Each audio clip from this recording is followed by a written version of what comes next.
Hi friends, welcome to Alpine classes. This is Suraj and we are here to discuss the basics of English grammar. Friends, चूँकि ये journey हम लोगों की बहुत लंबी चलेगी तो इस जर्नी का पहला क्लास आज से हम लोग स्टार्ट करते हैं। और आज हम लोग ये समझने की कोशिश करेंगे कि जो हमारा इंग्लिश ग्रामर है वो किन बेसिक्स पिलर पे आधारित है, किन बेसिक पिलर पे बेस्ड है।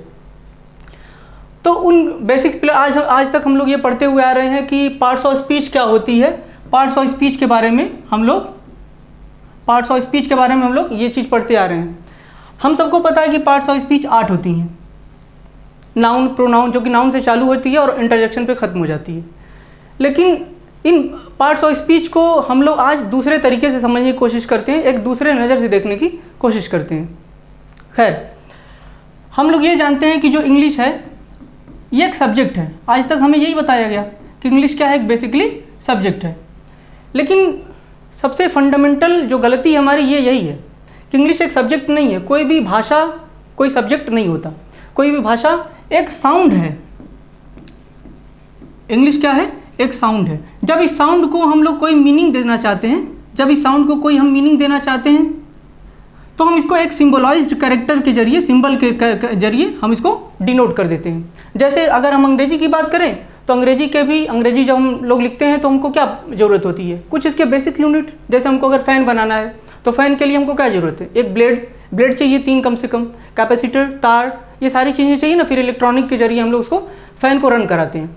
तो इसी तरीके से कोई भी लैंग्वेज को समझने के लिए उसके कोर्स को समझना जरूरी है, उसके फंडामेंटल्स को समझना जरूरी है। जो फंडामेंटल है वो होता है किसी भी लैंग्वेज का ग्रामर।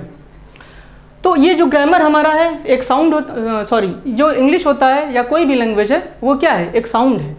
उस साउंड के जो छोटे छोटे उसके बेसिक्स होते हैं उनको हम लोग बोल देते हैं, उन सारे साउंड को हम लोग कंपाइल करके बोलते हैं अल्फ़ाबेट। अल्फ़ाबेट हम सबको पता है कि होते हैं 26, जिनको हम 2 तरीके से फर्दर डिवाइड कर देते हैं। 5 होते हैं हमारे वॉवेल और 21 बच जाते हैं हमारे कॉन्सोनेंट।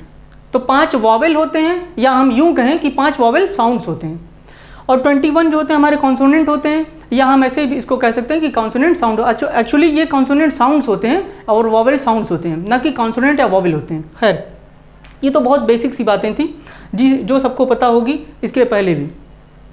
हम लोग ये समझने की कोशिश करते हैं जो ये पार्ट्स ऑफ स्पीच 8 है ना, ये आई कहाँ से, इसका जन्म क्यों हुआ।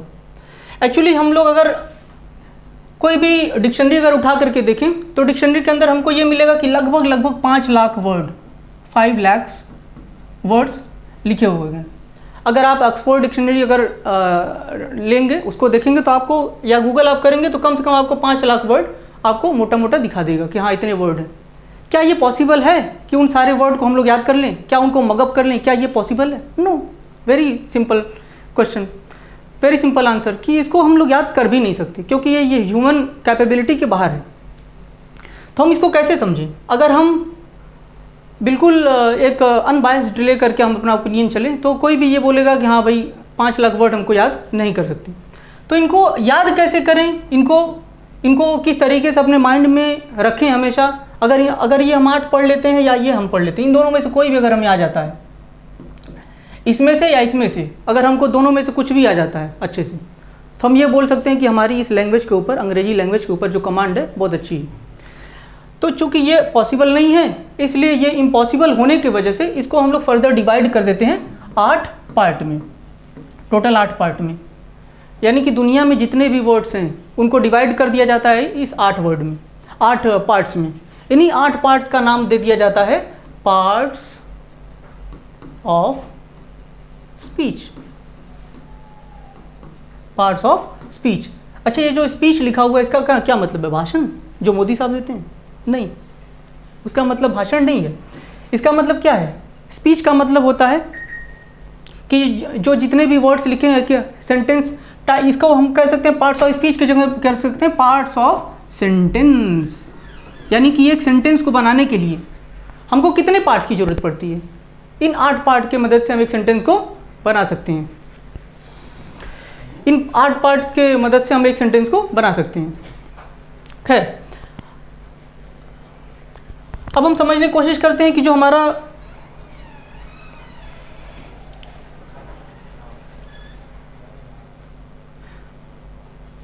जो हमारा एक मिनट मैं कलर चेंज कर लूँ।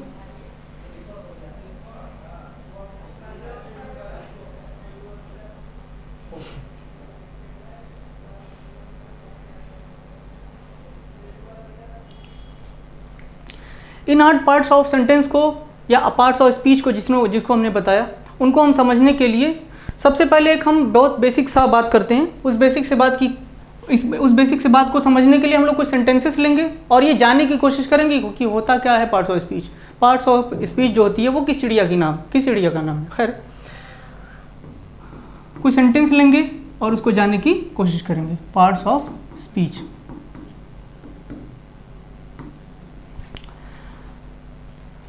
एक बहुत छोटा सा एग्जाम्पल लेते हैं। अगर मैं यहाँ पे खड़ा हूँ तो आप मुझे क्या कहेंगे? जाहिर सी बात है, मैं एक टीचर हूँ अभी के लिए। मैं अपने दोस्तों के साथ अगर होऊंगा तो आप मुझे क्या कहेंगे? मेरे दोस्त क्या कहेंगे? मुझे एक दोस्त कहेंगे। मैं अपने फादर के सामने खड़ा हूँ तो वो मुझे अपना सन कहेंगे, अपना बेटा कहेंगे। अगर फैमिली के साथ हूँ तो उनके फैमिली का एक मेम्बर हूँ मैं। यानी हर टाइम में जहाँ पे मैं खड़ा रह रहा हूँ, आपने मेरा पोजीशन देखा कि मेरी स्थिति क्या है। यानी आपने मेरा पोजीशन देखा, मेरा प्लेस देखा, उसके आधार पे आपने बताया कि मैं किस काम को कर रहा हूँ। यानी आपको जब भी मैं घर में हूँ तो मैं बेटे जैसा मैं पापा को कोई ज्ञान नहीं दे रहा हूँगा, लेकिन आपको यहाँ पे ज्ञान दे रहा हूँ। यानी मेरा फंक्शन क्या है यहाँ पे? आपको कुछ समझाना, कुछ बताना। और मैं यहाँ पे खड़ा कहाँ हूँ? एक क्लास में खड़ा हूँ। तो क्लास में खड़ा हूँ यानी आपने मेरा पोजीशन चेक किया और दूसरा मेरा आपने फंक्शन चेक किया। तो पोजीशन और फंक्शन, किसी भी चीज़ को बताने के लिए आप उसका पोजीशन चेक करते हैं और दूसरा उसका क्या चेक करते हैं? फंक्शन चेक करते हैं। तब जा करके आप किसी चीज़ को नाम दे पाते हैं कि ये इस फला चीज़ को हम ये फला नाम दे सकते हैं। तो उसी तरीके से जब भी हम अंग्रेजी में किसी वर्ड की बात करेंगे, जब भी हम अंग्रेजी में किसी सेंटेंस को लिखेंगे, उसके अंदर जो भी वर्ड्स आए होंगे, अगर हमसे पूछी जाए कि इस वर्ड का ग्रामेटिकल प्रोफाइल क्या है, ये किस कैटेगरी से, जो हमारे 8 पार्ट्स ऑफ स्पीच होते हैं, उस पार्ट्स ऑफ स्पीच में से किस कैटेगरी से बिलोंग करता है, तो हमको क्या पता करना पड़ेगा? हमको पहली बात तो उसका पोजीशन देखना पड़ेगा, दूसरी बात उसका फंक्शन देखना पड़ेगा। इन दोनों के बेसिस पे हम ये डिसाइड करेंगे कि ये फलाना लैंग्वेज, ये फलाना वर्ड जो है इस लाइन में कौन सा काम कर रहा है। तो उसको हम लोग समझने की कोशिश करते हैं। मैं यहाँ पे कुछ सेंटेंस लिखूँगा और उसके बाद आप लोग ये वन बाई वन करके हम लोग सारे वर्ड को समझने की कोशिश करेंगे कि ये वर्ड यहाँ पे किस तरीके से काम कर रहा है। देखिए, आपको कभी भी आज तक हम लोग बचपन से ये पढ़ते आए हैं कि ऑनेस्ट हो गया तो ये एडजेक्टिव है, राम हो गया तो ये नाम है, नाउन है ना, पुलिस हो गया एक नाउन है। लेकिन ज़रूरी नहीं है कि कोई भी वर्ड जो हमने बोल दिया कि हाँ ये हमेशा फिक्स रहेगा। फिक्स कोई चीज़ नहीं रहती है। मेरा जैसे आपने पोजीशन देखा, मैं यहाँ पे खड़ा हूँ तो एक टीचर हूँ, घर में हूँ तो घर का मेंबर हूँ, अपने दोस्त के साथ हूँ तो दोस्तों के साथ दोस्त हूँ। तो मेरे पोजीशन, मेरे प्लेसेस बदल रहे हैं, मेरा काम बदल रहा है, उसके हिसाब से मेरा नाम भी बदल जा रहा है। तो उसी हिसाब से कोई भी वर्ड इंग्लिश में कोई भी वर्ड फिक्स नहीं होता है। हर वर्ड का फंक्शन और पोजीशन बताएगा कि ये उस सेंटेंस के अंदर कौन सा काम कर रहा है। ठीक है, तो अभी के लिए मैं कुछ सेंटेंसेस लिखता हूँ जिसको आप लोग अपनी कॉपी में राइट डाउन कर लेना, और उसके बाद हम लोग ये समझने की कोशिश करते हैं कि जो हमारा अलग अलग जो वर्ड है वो किस ग्रामेटिकल प्रोफाइल से आता है। कुछ चार सेंटेंसेस मैंने लिखे हैं बोर्ड पे, और हम लोग ये समझने की कोशिश करते हैं कि यहाँ पे एक जो वर्ड है, 4 सेंटेंस है, चारों सेंटेंसेस में ये जो फास्ट वर्ड है इसकी अलग अलग ग्रामेटिकल प्रोफाइल क्या है। यहाँ पे he is a fast runner लिखा हुआ है। रनर क्या है? रनर की ग्रामेटिकल प्रोफाइल क्या है? रनर एक तरीके से एक नाउन है। रनर क्या है? नाउन है। धावक, रनर मतलब धावक। तो ये जो वर्ड है वो किसको दिखा रहा है? He is a fast runner. ये नाउन की तरफ इशारा कर रहा है, रनर की तरफ। यानी वो कैसा धावक है? तेज धावक है, तेज दौड़ता है। तो जो तेज वर्ड है, ये जो फास्ट वर्ड है, ये किसको दिखा रहा है? नाउन की तरफ। और हम लोग ये तीसरी चौथी दर्जा में ही पढ़ चुके हैं कि जो वर्ड, ऐसे सभी वर्ड जो नाउन या प्रोनाउन की तरफ इशारा करें उनको हम लोग क्या बोलते हैं? एडजेक्टिव बोलते हैं। तो यहाँ पे क्या है? इसकी ग्रामेटिकल प्रोफाइल एडजेक्टिव की है, क्योंकि ये नाउन को क्वालिफाई कर रहा है। तो नाउन को क्वालिफाई करने वाला वर्ड क्या कहलाएगा? एडजेक्टिव कहलाएगा।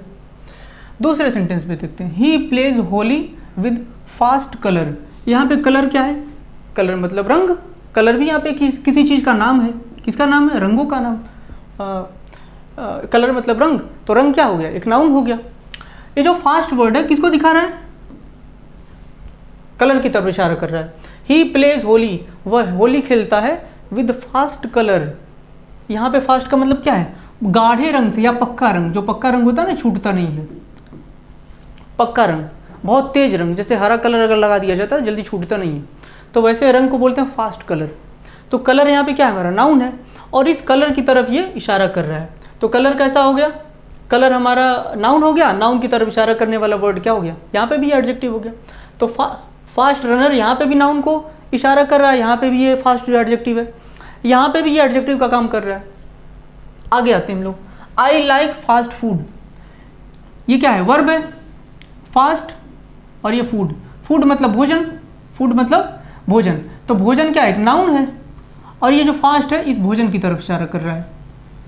तो फास्ट भोजन की तरफ इशारा कर रहा है, तो भोजन की तरफ ये इशारा कर रहा है, भोजन नाउन है, और नाउन की तरफ कोई भी जो मॉडिफायर होता है, नाउन की तरफ मॉडिफाई करने वाले मॉडिफायर को क्या बोलते हैं, एडजेक्टिव। यहाँ पे भी ये क्या है, अगेन ये एडजेक्टिव। अगला सेंटेंस है, fasting is good for health. Fasting यानी कि व्रत रखना, यहाँ पे फास्ट का मतलब क्या हो गया, व्रत रखना।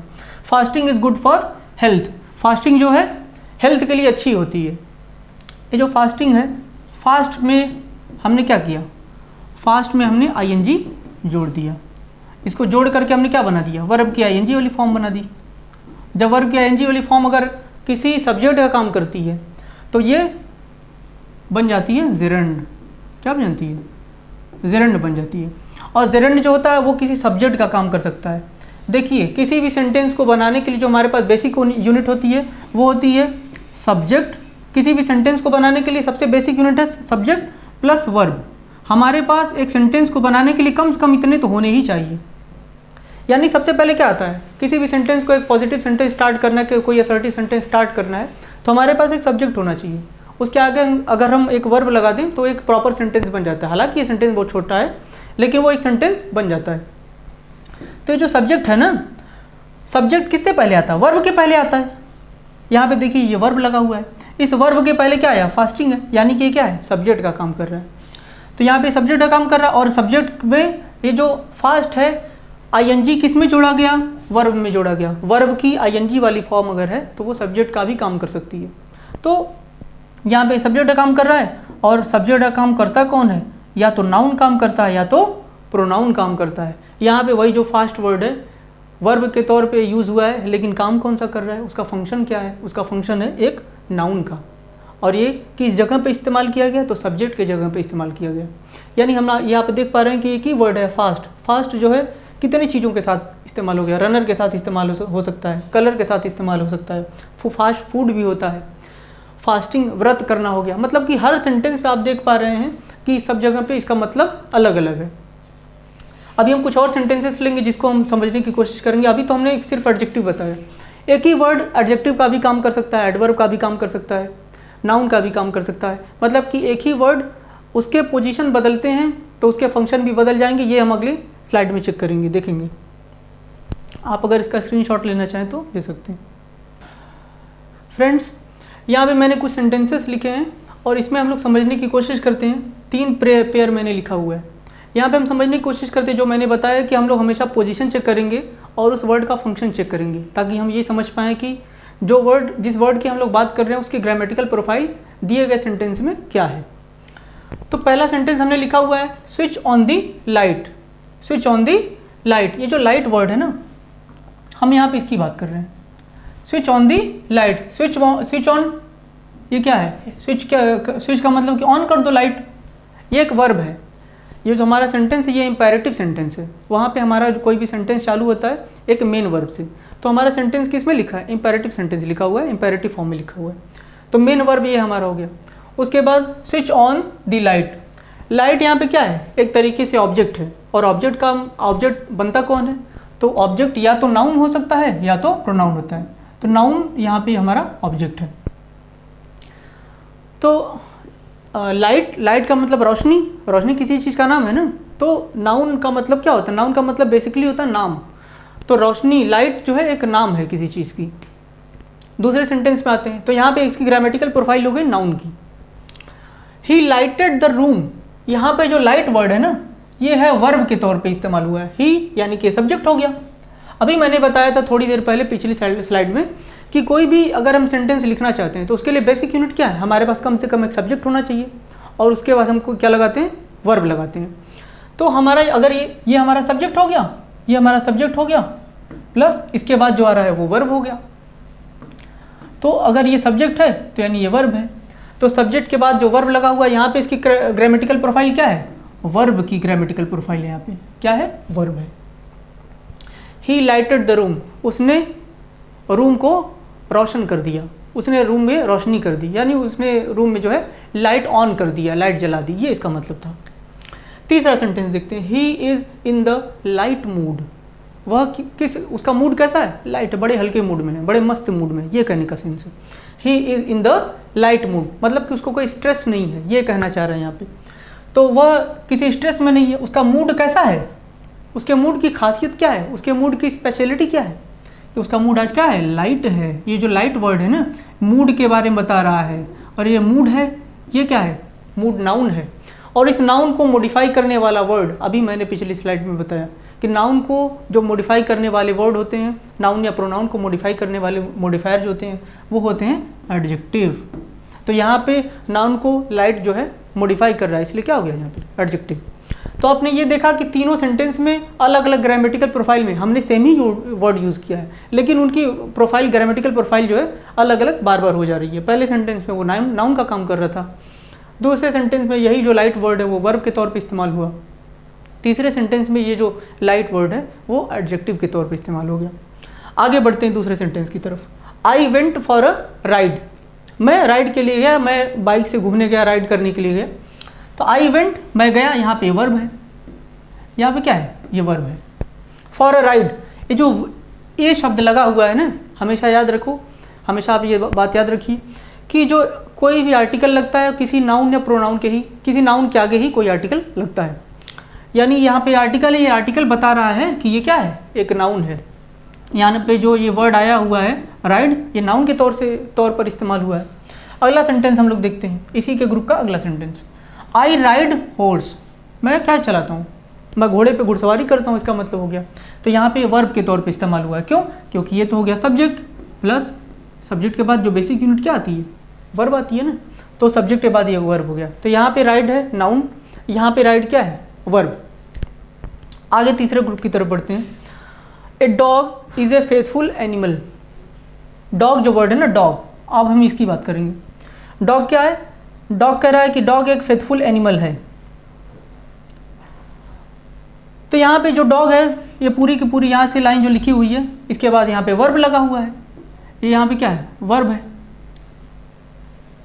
अगर ये वर्ब है, अगर ये वर्ब है तो अगर ये वर्ब है मेरा, तो इसके पहले जो वर्ड आया हुआ है वो मेरा सब्जेक्ट हो जाएगा। तो जो डॉग है वो सब्जेक्ट के तौर पे काम कर रहा है ना। और सब्जेक्ट होता क्या है, सब्जेक्ट या तो कोई नाउन हो सकता है या नाउन के बराबर का हो सकता है। तो नाउन के बराबर क्या होता है, नाउन के बराबर का अगर हम नाउन को हटा दें तो उसके जगह पे हम प्रोनाउन यूज़ करते हैं या नाउन फ्रेज यूज़ करते हैं। तो एक से जब ज़्यादा वर्ड हो जाते हैं उनको नाउन फ्रेज बोला जाता है। खैर यहाँ पे ये हम लोग अभी के लिए हम फ्रेज नहीं बताए हैं, तो फ्रेज हम लोग जब आगे बढ़ेंगे तो समझेंगे। अभी ये क्या है, इतना आप लोग सब समझ गए कि ये नाउन है। और मैंने ये भी बता दिया कि नाउन या तो नाउन जो होता है वो कोई ये नाउन है और नाउन सब्जेक्ट का काम कर सकता है और ऑब्जेक्ट का काम कर सकता है। तो यहाँ पे सब्जेक्ट के तौर पे इस्तेमाल हो गया। और ये है क्या, ग्रामेटिकल प्रोफाइल इसकी क्या है, नाउन है। अगला सेंटेंस है wolves belong to dog family. जो वुल्व होते हैं, भेड़िए जो होते हैं, भेड़ियों को बोला जाता है कि ये कुत्ते की फैमिली से हैं, डॉग की फैमिली से हैं। होती है ना डॉग फैमिली, कैट फैमिली। तो डॉग की फैमिली मतलब कि डॉग जैसे दिखने वाले जो जानवर हैं उनकी एक फैमिली है, उनका एक क्लास है। तो यहाँ पे जो बोला गया कि wolf belong to a dog family. तो ये जो फैमिली है ये है नाउन, फैमिली क्या है, नाउन है। और ये जो डॉग वर्ड है ना, अब तक तो हम पढ़ते हैं डॉग मतलब कुत्ता, कुत्ता क्या है, नाउन है। लेकिन देखिए ये नाउन वर्ड यहाँ पे नाउन के तौर पे इस्तेमाल हुआ है, लेकिन यही शब्द यहाँ पर इस नाउन को मॉडिफाई कर रहा है और ये मॉडिफायर हो गया। और मॉडिफायर जो कि नाउन की तरफ इशारा करते हैं उनको हम क्या बोलते हैं, अभी हमने बताया कि ये क्या है, एडजेक्टिव है। तीसरा सेंटेंस देखते हैं, ही डॉग्ड मी। ही डॉग्ड मी का मतलब क्या होता है, अब यहाँ पे जो डॉग वर्ड है ना, डॉग वर्ड जो है वो एक वर्ब के तौर पे इस्तेमाल हुआ है, और वर्ब इसका जब आप डिक्शनरी में देखेंगे वर्ब के तौर पे इसका जहाँ पे यूज़ हुआ है तो उसमें लिखा आप पाएंगे कि जो डॉग वर्ड है ना, जब वर्ब हो जाता है तो इसका मतलब होता है टू चेज समबडी, किसी का पीछा करना, टू चेज समबडी, किसी का पीछा करना, किसी के पीछे दौड़ना, किसी को अनुसरण करना। तो ही डॉग्ड मी, अब यहाँ पे ही क्या है, सब्जेक्ट है, और इस सब्जेक्ट के बाद क्या आया है, वर्ब आया हुआ है। तो इस सब्जेक्ट के बाद वर्ब आया है, यानी ये डॉग की यहाँ पे जो प्रोफाइल है, ग्रामेटिकल प्रोफाइल, वो क्या है, एक वर्ब की है। तो हम ये धीरे धीरे सारी बातें, हम कई सारे क्वेश्चन किए, इनके बाद हम ये बेसिकली समझ गए कि हम अगर पार्ट्स ऑफ स्पीच को पढ़ते हैं तो हमको ये रटना नहीं है कि कोई भी वर्ड हमेशा ग्रामेटिकल प्रोफाइल एक फिक्स लेकर के चलेगा। कोई भी वर्ड का हमको हमेशा पोजीशन चेक करना पड़ेगा, उसका पोजीशन चेक करना पड़ेगा, और पोजीशन चेक करने के बाद हमको उसका पोजीशन चेक करना पड़ेगा, पोजीशन प्लस फंक्शन, यानी किसी वर्ड का अगर हमको पता करना है कि ये इसकी ग्रामेटिकल प्रोफाइल क्या है तो उसका पहले पोजीशन देखेंगे, फिर उसके बाद उसका फंक्शन देखेंगे, तब हम डिसाइड करेंगे कि कौन सी पार्ट्स ऑफ स्पीच है। ये बेसिक फार्मूला, बेसिक फंडामेंटल जो है आप अपने माइंड में हमेशा रखिएगा कोई भी क्वेश्चन आगे करते हुए।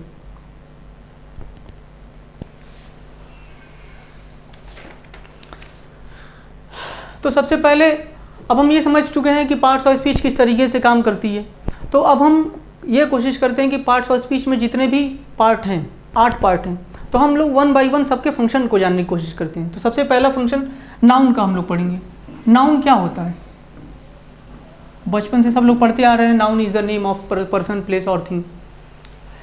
लेकिन वो जो थिंग वाला कॉलम है ना, ये बहुत वास्ट है, बहुत ज़्यादा वास्ट है, उसके अंदर बहुत सारी चीज़ें आ जाती हैं, बहुत सारी चीज़ें। वैसे तो नाम किसी भी चीज़ का हो सकता है, तो हम बस इतना समझते हैं अभी के लिए कि नाम क्या हो, नाउन का मतलब क्या होता है, नाम। अच्छा, नाम तो किसी भी चीज़ का हो सकता है ना, तो नाम किसका किसका हो सकता है, किसी ह्यूमन का नाम हो सकता है ना, किसी एनिमल का भी नाम हो सकता है ना, किसी ह्यूमन का नाम हो सकता है, किसी एनिमल का नाम हो सकता है, किसी के फीलिंग का नाम हो सकता है, किसी मटेरियल का नाम हो सकता है ना, किसी मटेरियल का नाम हो सकता है। और क्या हो सकता है, किसी ग्रुप का भी नाम हो सकता है, किसी ग्रुप का भी नाम हो सकता है। तो noun is basically what, noun सिर्फ क्या है, किसी चीज़ का नाम। और नाम वो किसी भी चीज़ का हो सकता है, चाहे ह्यूमन का हो सकता है, चाहे एनिमल का हो सकता है, चाहे किसी के फीलिंग का हो सकता है। फीलिंग यानी भावना या मान्यता, भावना मैडम की बात नहीं कर रहे, भावना या मान्यता। तो भावना यानी फीलिंग्स, लोगों की फीलिंग्स का भी कुछ नाम होता है, दुख, सुख, हैप्पीनेस, ये सारी चीज़ें। मटेरियल, मटेरियल का भी बहुत सारे, गोल्ड हो गया, ऑरम बोलते हैं, सिल्वर बोलते हैं, और आयरन बोलते हैं, ये सारी चीज़ें क्या है, एक मटेरियल है। ऑयल, वाटर, ये सारी चीज़ें क्या है, मटेरियल है। ग्रुप, कलेक्शन, जिसको हम कलेक्टिव नाउन के तौर पे जानते हैं। तो ये हमारे बेसिक्स हो गए। अब हम लोग इसके फंक्शन के बारे में बात करेंगे। हम लोग क्या बात करेंगे, इसके नाउन के फंक्शंस के बारे में, कि इसका हम लोगों को हमसे एग्ज़ाम में नाउन की परिभाषा नहीं पूछी जाएगी। हम लोग तीसरे दर्जे में नहीं हैं कि हमको परिभाषा पूछी जाए। हम लोगों को नाउन का फंक्शन पता रहना चाहिए, ताकि हम जब सेंटेंस करें, जब हम लोग एक्सरसाइज करेंगे, तो हमको नाउन के सारे यूसेज पता होने चाहिए, ताकि हम लोग क्वेश्चन को एग्जाम में टैकल कर पाएँ। तो फंक्शन में सबसे पहले बात हम करते हैं नाउन का। तो सबसे पहला काम हमने अभी थोड़ी देर पहले जब डिस्कस कर रहे थे, तो हमने बताया कि ये नाउन जो है सब्जेक्ट के तौर पे काम करता है। नाउन जो है एक ऑब्जेक्ट का भी काम करता है। नाउन एक सब्जेक्ट के तौर पे काम करता है, नाउन एक ऑब्जेक्ट के तौर पे भी काम करता है। और जो तीसरा फंक्शन है नाउन का, वो एक है नाउन सब्जेक्ट कॉम्प्लीमेंट का भी काम करता है। सब्जेक्ट कॉम्प्लीमेंट, ये है क्या, हम लोग इसको समझने की कोशिश करते हैं। कुछ सेंटेंस लिखूंगा, उसके बाद हम समझाएंगे कि ये सारी चीज़ें है क्या।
फ्रेंड्स, यहाँ पे हमने दो सेंटेंसेस लिखे हैं।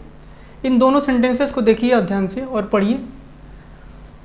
इसमें लिखा हुआ है राज लाइक्स रिया। राज रिया को पसंद करता है। अब यहाँ पे जो राज वर्ड है ना, ये कहाँ पे इस्तेमाल हुआ है? ये तो हमारा लाइक मतलब वर्ब, लाइक मतलब पसंद करना, ये क्या है? वर्ब है। और वर्ब से पहले क्या आता है? सब्जेक्ट आता है। तो ये सब्जेक्ट के दो जगह पे इस्तेमाल हो गया। तो सब्जेक्ट हम समझ गए कि सब्जेक्ट क्या होता है। सब्जेक्ट जो होता है या तो किसी एक्शन का डूअर होगा, doer of action, doer of action. यहाँ पे काम क्या है? काम हो रहा है हमारा पसंद करने का, पसंद करने का काम है। और इस काम को करने वाला कौन है? तो राज है। तो राज क्या है? डूअर ऑफ द एक्शन है। जो एक्शन हो रहा है उसको, एक्शन को करने वाला कौन है? राज है। या सब्जेक्ट और क्या हो सकता है? सब्जेक्ट हमारा या तो डूअर ऑफ द एक्शन हो सकता है, या तो जिसके बारे में चर्चा की जाए, यानी whom we are talking about।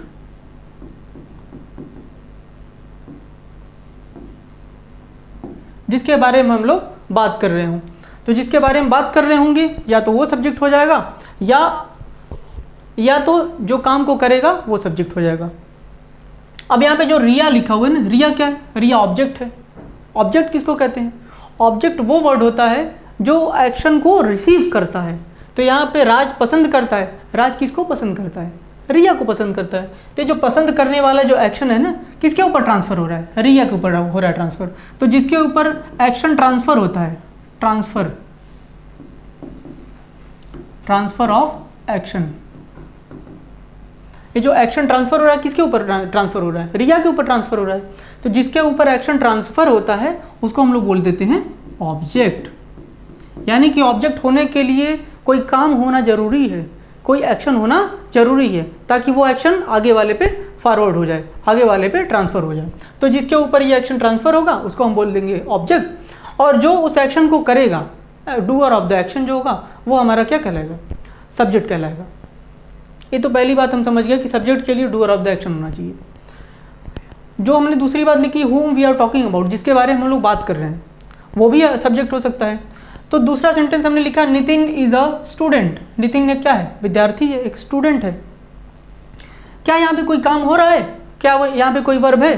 तो यहाँ पे अभी हमने बताया था कि जो हमारा कोई भी हमारा सेंटेंस है, सेंटेंस बनाने की जो हमारी बेसिक यूनिट होती है, कम से कम हमारे पास सब्जेक्ट होगी, एक वर्ब तो होना ही चाहिए। हम कह रहे हैं कि यहाँ पे कोई काम नहीं हो रहा है। अगर हम कह रहे हैं कोई काम नहीं हो रहा है तो आप बोलोगे सर जब काम नहीं हो रहा है तो सेंटेंस कैसे बना? क्योंकि आपने बोला था कि सेंटेंस बनाने के लिए कम से कम हमारे पास दो यूनिट तो होनी ही चाहिए, एक सब्जेक्ट और एक वर्ब। लेकिन मैं ये कह रहा हूँ कि जो वर्ब है ना, वर्ब की भी अलग अलग कैटेगरी है। ज़रूरी नहीं है कि ये वर्ब हमेशा एक्शन करे। ज़रूरी है क्या कि ये एक्शन, यहाँ पे कोई काम ही नहीं हो रहा है। यहाँ पे हालांकि ये इस जो है एक वर्ब का काम कर रहा है, बिना वर्ब के कोई सेंटेंस नहीं बन सकता। लेकिन ये इस क्या है? एक एक्शन वर्ब नहीं है। तब क्या है? सर हेल्पिंग वर्ब है। मैं कहता हूँ नहीं, हेल्पिंग वर्ब भी नहीं है, क्योंकि आज तक तो हम यही सुनते हैं ना कि इज, एम, आर, वॉज, वर, ये तो होता है हेल्पिंग वर्ब। हेल्पिंग वर्ब का मतलब क्या होता है? मदद करना, हेल्प करना। हेल्प करने का मतलब क्या? कोई होगा हेल्प करने के लिए तब तो हेल्प करेगा। यानी कि अगर ये हेल्पिंग वर्ब होता तो इसके साथ एक मेन वर्ब लगा होता। क्या यहाँ पे कोई मेन वर्ब है? कोई मेन वर्ब नहीं है। तो जो मेन वर्ब होता है ना, उसी को बोल देते हैं हम लोग एक्शन वर्ब। तो सर ये क्या है फिर? जब ये हेल्पिंग वर्ब भी नहीं है, मेन वर्ब भी नहीं है, तब क्या है ये? तो इसको बोलते हैं स्टेटिव वर्ब। क्या बोलते हैं? Stative verb.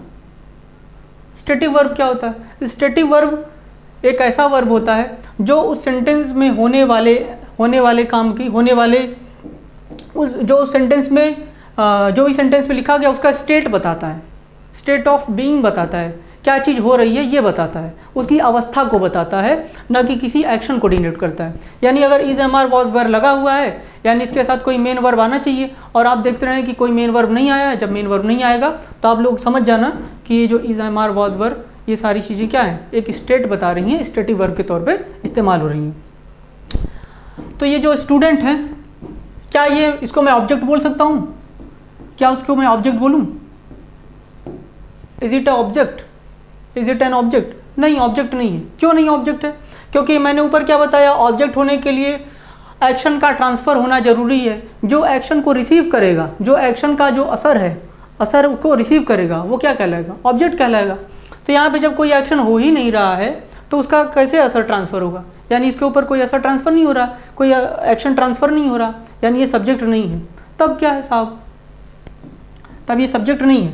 तब हमने इसको क्या लिखा है यहाँ पे? Subject complement. तो ये हमारा क्या हो जाएगा? Subject complement. Subject complement. तो सब्जेक्ट कॉम्प्लीमेंट क्या होता है? सब्जेक्ट कॉम्प्लीमेंट वो होता है जो सब्जेक्ट की इन्फॉर्मेशन को पूरी करे। कॉम्प्लीमेंट का मतलब क्या होता है? पूरक। जो सब्जेक्ट की इन्फॉर्मेशन को पूरी कर दे वो कहला जाएगा हमारा सब्जेक्ट कॉम्प्लीमेंट। तो Nitin is a student. Nitin एक क्या है? छात्र है। और अगर मैं यहाँ से ये गायब कर देता हूँ, नितिन इज अ, अब मैं पूछूं कि नितिन एक है, अब पूछोगे सर क्या है, तो जवाब क्या आता है? स्टूडेंट है। यानी इस सेंटेंस की जानकारी को पूरा करने वाला जो वर्ड है वो है हमारा स्टूडेंट। तो नितिन इज अ स्टूडेंट, ये जो स्टूडेंट वर्ड है इस सब्जेक्ट की सूचना को, जानकारी को पूरी कर रहा है, और पूरा करने वाले वर्ड को हम लोग बोलते हैं कॉम्प्लीमेंट। चूँकि ये सब्जेक्ट की जानकारी को पूरा कर रहा है इसलिए हम इसको बोलेंगे सब्जेक्ट कॉम्प्लीमेंट।